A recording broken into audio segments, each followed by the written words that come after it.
There are clay tablets in the British Museum that describe something the Sumerians could only call an evil wind, not a storm, not an invasion. Wind that killed without leaving marks, that darkened the sky, that made an entire city go silent. The tablets are the Lament for Urim, composed around 2004 BCE when Ur collapsed, the last great Sumerian capital. I found them because I was looking for something else.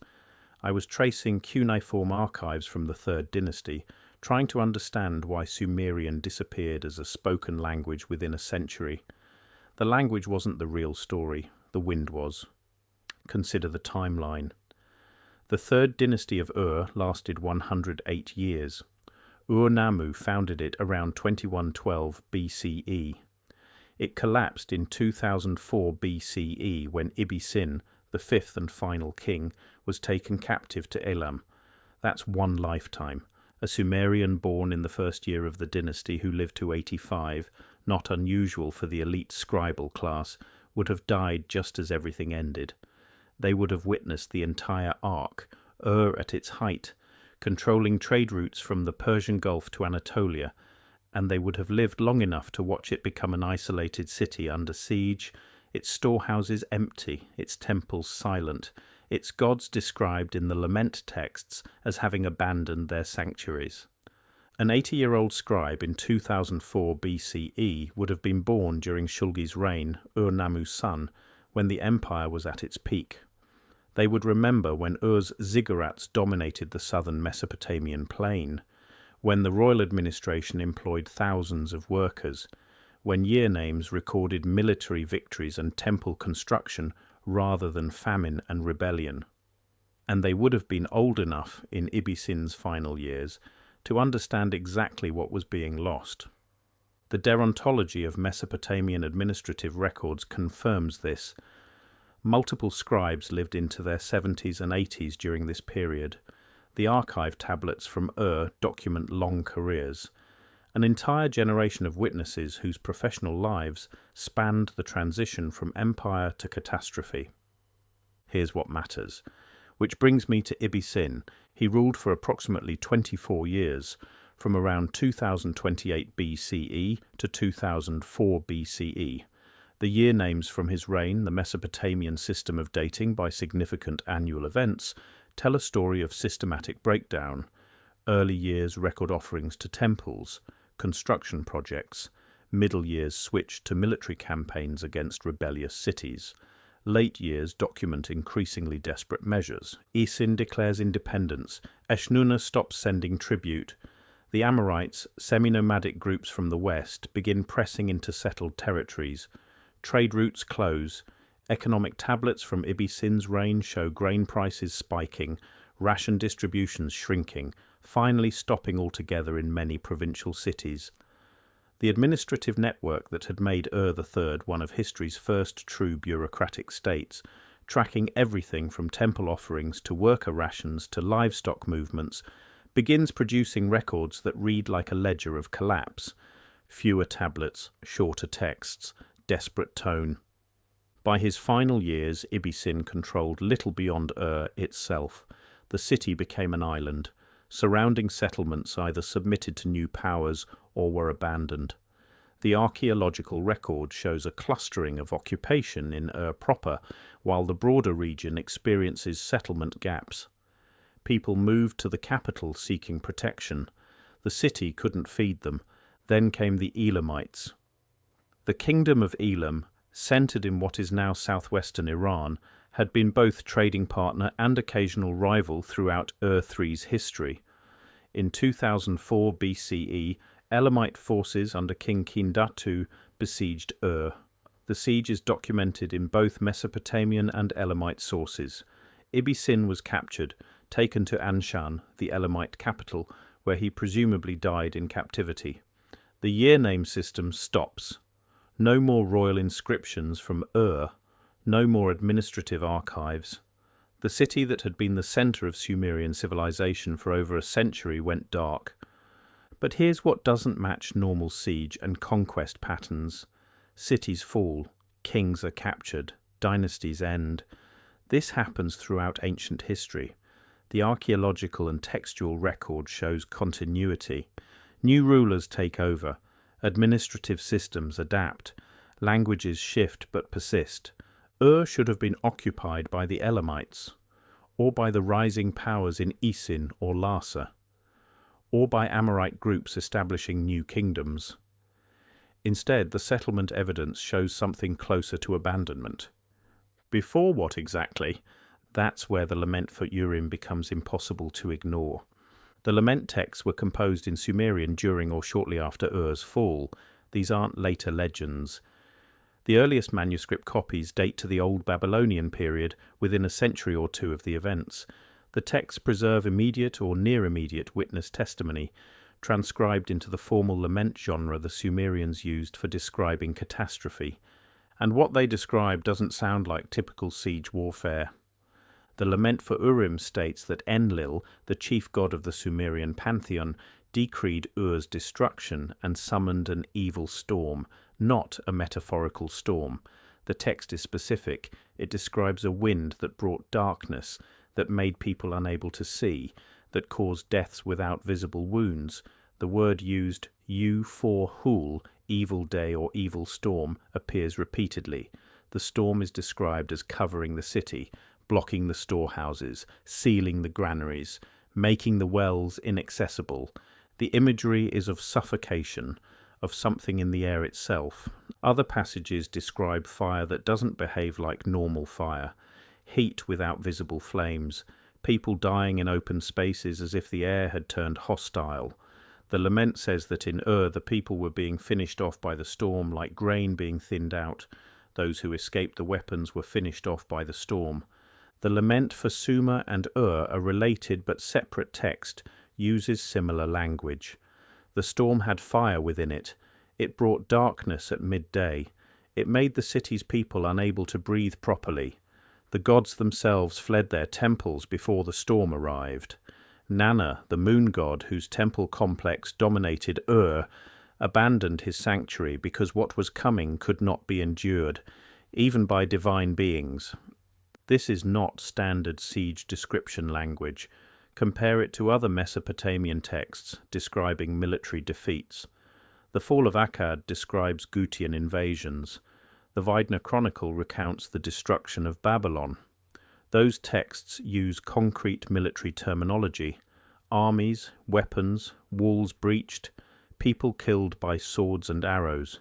The lament texts use something else: storm, wind, fire that doesn't look like fire, darkness, air that kills. The question that has occupied Assyriologists since Samuel Noah Kramer first published comprehensive translations in the 1940s is simple. Are we reading poetry or description? Poetry would make sense. The Sumerians had a sophisticated literary tradition. They understood metaphor. When they wanted to describe military defeat, they could use storm imagery to convey divine displeasure, to frame conquest within their theological worldview. The evil wind could be poetic language for the gods decreeing Ur's destruction through Elamite invasion, siege bringing famine and plague, the breakdown feeling apocalyptic to those experiencing it, reasonable, except for the specificity. The Lament for Urim doesn't just say people died, it describes how. The storm killed the people, finished them off, gave no respect to the distinguished or the lowly, it parched everything like a flame. In another passage, the people were gasping for breath. The city's people could no longer dwell in their homes. Those who fled to the steppe were killed by heat. Those who sought refuge in the city were killed by the storm. That's not metaphor for conquest, that's a description of something in the environment itself becoming hostile. Other sections describe physical effects on the city's infrastructure. The storehouses are piled high, nobody can access them. The wells and canals are blocked or contaminated. Even after the storm passes, the text says, Ur's rivers run with blood and corpses. The Gipar, the residence of the high priestess, is abandoned. The cattle pens are empty. The city is described as clothed in silence. Here's what matters for this investigation. The lament texts describe the same phenomenon affecting multiple cities simultaneously, not just The lament for Sumer and lists Uruk, Eridu, and other major settlements experiencing parallel devastation. Umma was destroyed by the storm. Girsu was annihilated. The same language, the same evil wind, the same darkness and fire imagery repeated across the southern Mesopotamian city-state network. If this was standard siege warfare, we would expect different accounts. Cities fall at different times, through different military circumstances, with different local details. Instead, the texts read like reports of something that hit the entire region at once, something that made no distinction between walled cities and open settlements, between those with grain stores and those without. The divine abandonment motif adds another layer. The lament texts are explicit. The gods left their temples before the storm arrived. Nana left Inanna left Uruk, not after the destruction as a theological explanation for defeat, before. As if what was coming couldn't be endured even by divine beings in their sanctuaries. The gods are described as fleeing to the mountains, to the steppe, anywhere away from the cities. Which brings me to the skeptical explanations, because they matter. There are multiple ways to interpret this evidence without invoking catastrophe beyond normal ancient warfare. First, poetic exaggeration. The lament genre by definition uses heightened language. These texts were performed ritually, meant to evoke emotional response, composed within a literary tradition that valued elaborate metaphor. Maybe the storm is simply how Sumerian theology processed the trauma of conquest, famine, and political collapse. Second, plague. Siege conditions breed disease. If an epidemic swept through during the final siege, it would explain deaths without visible wounds, people unable to breathe, the speed with which the city's population collapsed. The storm language could be describing pestilence personified. Third, siege fires and siege psychology. The Elamites likely used fire as a weapon, smoke inhalation, burning structures, superheated air in enclosed spaces. All could produce the heat and darkness the texts describe, combined with starvation, psychological trauma, the breakdown of social order. The experience would feel apocalyptic. All plausible, all documented in other ancient sieges, all sufficient to explain the textual evidence without requiring anything beyond conventional warfare and its natural consequences. But here's the detail that has nagged researchers since archaeological work intensified at in the 20th century. The settlement gap. Excavations by Leonard Woolley in the 1920s and 1930s and subsequent work by Iraqi and international teams reveal a clear pattern in Ur's occupation layers. The late Ur III period shows dense habitation, extensive administrative complexes, maintained infrastructure. Then around 2004 BCE, a sharp break. The archaeological signature changes, fewer structures, reduced pottery assemblages, evidence suggesting either severe population decline or outright abandonment lasting decades. This isn't unique to Ur. Survey archaeology across southern Mesopotamia shows a region-wide settlement disruption around the Ur III collapse. Cities that had been occupied continuously for centuries show gaps or dramatic reductions in their 2004 BCE layers, not just military destruction, which would show rebuilding within a generation, something closer to abandonment. The Ibbi-Sin captivity is historically verified. Mesopotamian king lists record his capture. Elamite inscriptions mention prisoners from Ur. The year name system stops. But what should happen next in normal conquest patterns doesn't. No Elamite occupation layer at Ur, no immediate takeover by Ibisin or Larsa, the rising powers that would dominate the region in the following century. Instead, decades of near silence, in both the textual and archaeological record, which reopens the catastrophe question, not necessarily ancient weapons or divine intervention, but something beyond standard siege and conquest. Meteor airburst. The Tunguska event in 1908 flattened 2,000 square kilometers of Siberian forest without leaving a crater. An airburst over southern Mesopotamia would produce extreme heat, shock waves, fires, atmospheric disturbances. The Sumerians, lacking scientific framework, would describe it as divine storm and evil wind. The long-term effects, ecological damage, crop failure, contaminated water, would explain the settlement gap. Volcanic event, not local, but distant. The eruption of Thera around 1600 BCE, hundreds of miles from affected civilizations, still produced atmospheric effects across the eastern Mediterranean. An eruption in the Caucasus or Zagros Mountains around 2004 BCE could have created darkness. Ashfall. Climate disruption that the Lament texts interpreted as divine punishment. Earthquake sequence. The Zagros region is seismically active. A major earthquake or series of quakes could trigger fires, damage irrigation infrastructure critical to Mesopotamian agriculture, create conditions the texts describe as darkness and blocked storehouses. Psychological impact would be immense in a culture that saw earthquakes as manifestations of divine anger, or combination. Siege warfare plus natural disaster plus famine plus plague, multiple catastrophes compounding simultaneously, creating a perfect storm that neither the Sumerians nor we can fully reconstruct from fragmentary evidence. But here's what I keep coming back to: the language. Sumerian as a spoken language died within a century of Ur's fall, not declined, died. By approximately 1900 BCE, no one spoke Sumerian natively anymore. It became a liturgical language, preserved by scribes for religious and scholarly purposes, like Latin in medieval Europe. Akkadian, the Semitic language that had coexisted with Sumerian for centuries, took over completely as the everyday language of Mesopotamia. This is documented in the linguistic evidence. Tablets from the Old Babylonian period just after Ur III show scribes learning Sumerian as a second language, copying old texts, creating bilingual dictionaries. The naturalness is gone. The living speakers vanished. A language doesn't die that fast from normal conquest. Languages are resilient, they adapt, absorb loanwords, shift pronunciation, but they persist through political upheaval.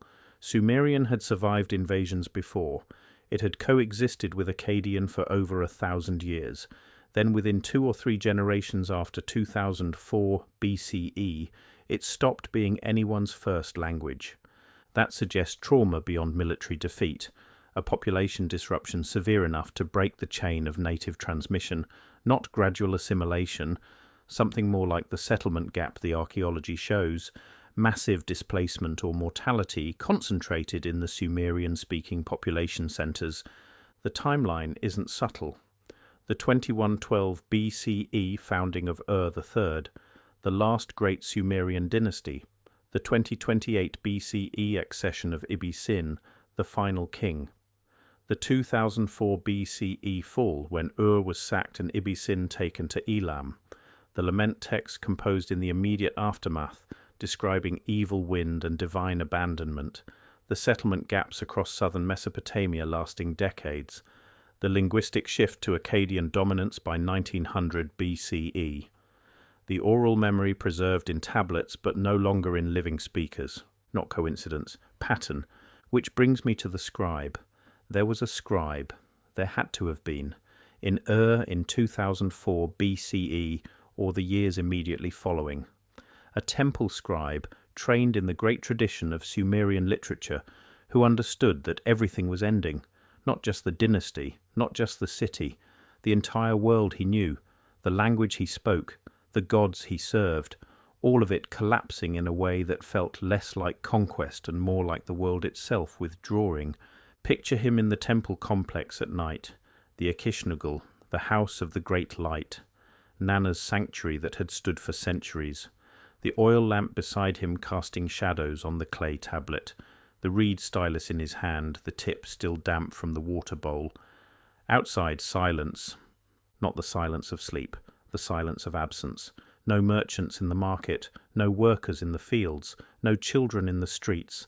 The silence the Lament texts describe, the silence that clothed Ur after the storm.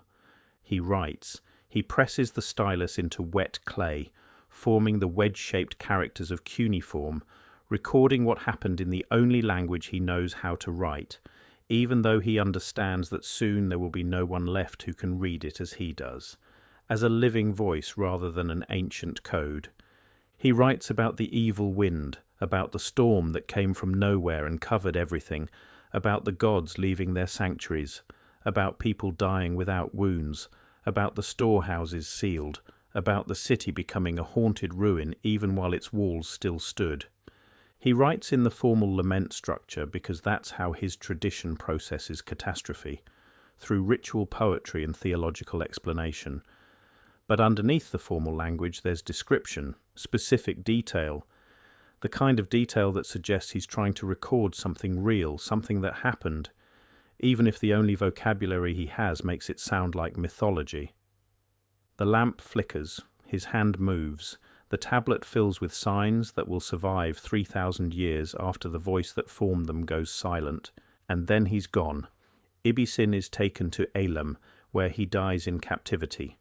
The scribal tradition that produced the administrative tablets, the literary texts, the mathematical and astronomical observations that made Ur 3 one of history's great intellectual centres, that tradition scatters or ends. Within a few decades, the tablets this scribe helped create are being copied by people who learn Sumerian, the way we learn Latin, as a dead language preserved for ritual and scholarship, no longer carried by living memory. The tablets survived. They were buried in temple archives and private libraries. When later civilizations built on the ruins, the Babylonians and Assyrians, they sometimes found the old tablets and copied them. The Lament for Urim exists today because scribes in the 18th and 17th centuries BCE made new copies, preserving texts they could read but not fully understand, written in a language no one spoke anymore. Those copies were excavated in the 19th and 20th centuries. They're housed now in museums across Europe and America.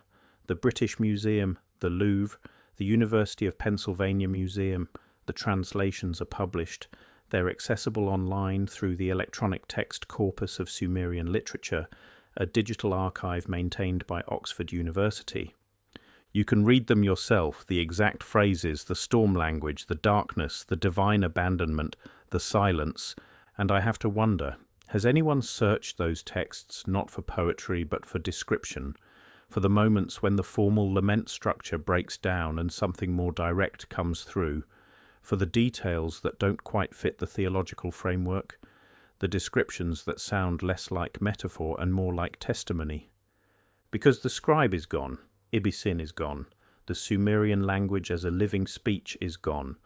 The last people who experienced whatever happened in 2004 BCE died 3,000 years ago, but the tablets remain.